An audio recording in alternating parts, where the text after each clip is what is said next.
Bueno, continuamos entonces con el ejercicio. En este caso ya habíamos encontrado el módulo de la impedancia, también el ángulo de la impedancia, a partir de la raíz cuadrada para el módulo, la cotangente para el ángulo. Y entonces podemos transformar esta impedancia compleja, que era 5 más J4, es decir, una resistencia de 5 y una reactancia inductiva de más 4. Entonces, el módulo, mediante los cálculos, nos da 6,04 y el ángulo nos da más 38, casi 66. ¿Sí? Para hacer la expresión gráfica, para poder realizar el gráfico de la impedancia, vamos acá al eje real, en 5, porque la resistencia vale 5, subimos hasta donde se corta con la reactancia que vale más 4. En ese punto está la impedancia que vale R 5 y XL más 4. Y si unimos el origen con ese punto nos va a dar el vector. Si medimos con una regla, si esto lo hice escala una unidad a un centímetro, tiene que medir 6,04 centímetros, en realidad un poquitito más de 6. Y el ángulo tendría que dar 38, un poco más de 38 grados, cuando lo mida con un transportador. De esa manera tenemos el módulo que vale 6 y el ángulo que vale 38 para el caso de una impedancia resistiva e inductiva. Fíjense que en el caso de resistiva e inductiva el ángulo es positivo. Y en el caso anterior que habíamos visto, a ver si podemos subir acá, resistivo capacitivo, si no me equivoco, este de acá, fíjense que el ángulo es negativo hacia abajo. Resistivo capacitivo, la impedancia tiene un ángulo negativo.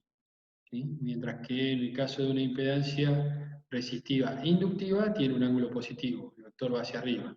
¿Sí? Bueno, anteriormente habíamos visto cómo pasar de la forma compleja a la forma polar, y lo último que nos falta ver es el paso inverso, es decir, si la impedancia está expresada en forma polar, cómo la transformo o la llevo a su forma compleja. ¿Sí?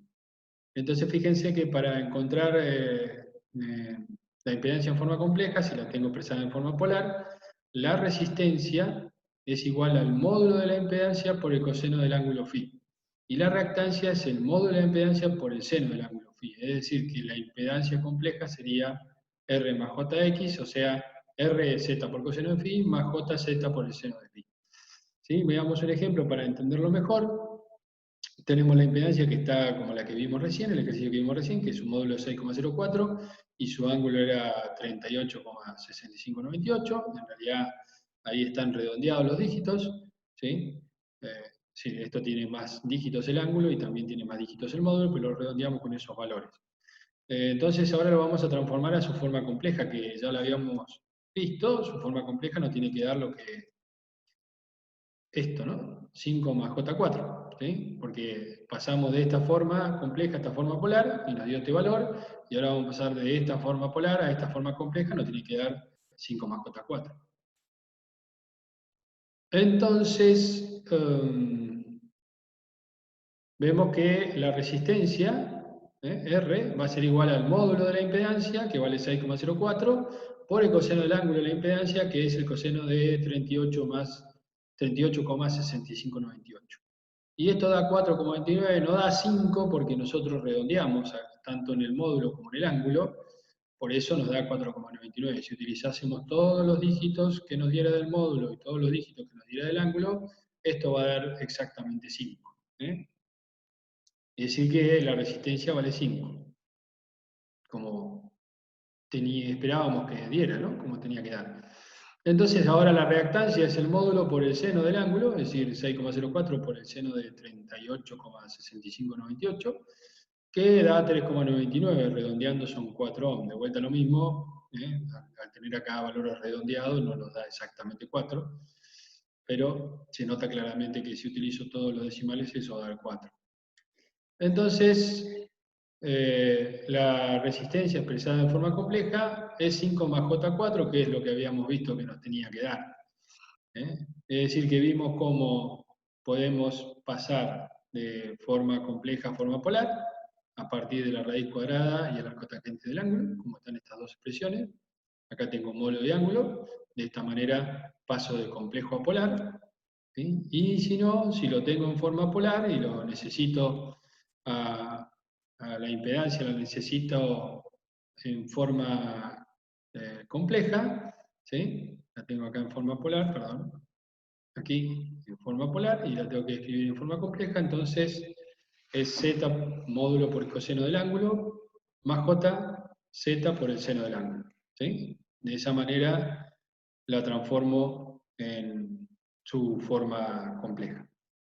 Es decir, puedo ir de la forma compleja a la forma polar y de la forma polar a la forma compleja. Voy para un lado y vuelvo. ¿Sí? Tenemos la impedancia del ejemplo 3, por ejemplo. Tomemos la impedancia del ejemplo 3 para ver qué nos tiene que dar. En el ejemplo 3, fíjense que la transformamos de compleja a polar. A ver, rápido. Aquí está. Su módulo, cuando lo transformamos, era de 11,66 y el ángulo era de menos 30,9538. Y la resistencia, la forma compleja era 10 menos J6. ¿Sí? Resistencia y reactancia capacitiva. O sea que nos tiene que dar 10 menos J6.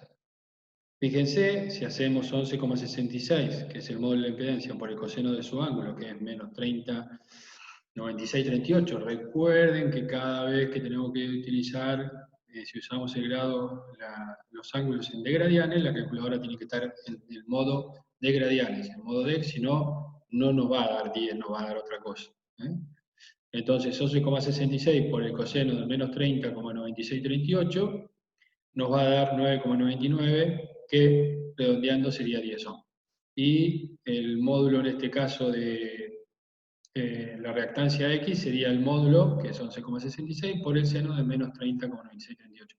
Fíjense que es prácticamente lo mismo, lo que cambia que el uno es por coseno y el otro es por seno. ¿Sí? En este caso da menos 5,99, que es menos 6. Es decir, que volvimos de la forma polar, lo pudimos transformar nuevamente en su forma compleja. Como antes, transformamos de forma compleja a forma polar. ¿Sí? Estas son las ecuaciones para transformar de una forma a otra forma. ¿Sí? Depende de cómo la necesitemos. En algunos casos vamos a necesitar trabajar con la impedancia en forma compleja y en otros casos vamos a necesitar trabajar con la impedancia en forma polar. ¿Sí? Por eso necesitamos manejar estas expresiones, estas ecuaciones de transformación de una forma a la otra. Después, si tuviésemos que graficar, obviamente el gráfico es el mismo que está en el ejemplo anterior, ¿sí? Para el caso de los dos. ¿Por qué? Porque lo único que hicimos fue transformar de esta expresión a esta expresión, pero la impedancia sigue siendo la misma. Su representación gráfica es la misma. Bueno, esto es todo lo que hay para ver por ahora y después ya pronto empezaremos con circuitos de RCL de corriente alterna y empezaremos a estudiar cómo es la corriente, cómo es la corriente cuando un circuito de corriente alterna, de tensión, a una fuente de tensión de corriente alterna, se le conecta a una impedancia. ¿Sí? Bueno, los dejo y espero que puedan resolver esto, ¿eh? Que les sirva este video y también espero que pronto podamos reunirnos en el aula para poder avanzar mejor todos los temas de la materia. Espero que estén bien, les mando un saludo, bueno, nos vemos pronto y no dejen de hacer el trabajo, ¿sí? Que es muy importante. Hasta luego.